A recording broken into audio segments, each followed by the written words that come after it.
Hi everyone, my name is Krista and I'm an instructor here at Chrysalis. It's been really busy this week. It's week 4 for our immersive students and we had a lot of field trips this week. First, our co-founders made a visit to RGA, one of our hiring partners, and met up with Bill, one of our graduates. He's really liking his new job and will be coming back in a few weeks to teach a foundations course for people who are just getting started in coding.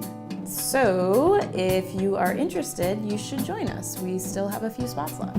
Then, about halfway through the week, we had a special guest. Yumi is a professional opera singer and trained all the students to utilize breathing techniques to improve their speaking voices. This will be especially important in a few weeks when every student gives a 2-hour meetup to the public about their favorite technologies. Finally, we spent the last 2 days of this week at Pivotal Labs, one of our industry partners. Students teamed up with their employees to learn more about lean startup principles and creating products with empathy for the end user. Students also put together their first solo projects over the weekend, which required building full-stack applications. This week, we focused on learning one of the most popular JavaScript frameworks, React.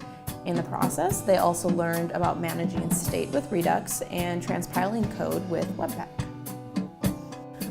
All of these field trips reminded us just how inspiring the technology industry in Tokyo is. In the next few weeks, you'll be hearing from Chrysalis students who have come from as far as the US, Austria, and Germany to spend time learning in this beautiful city.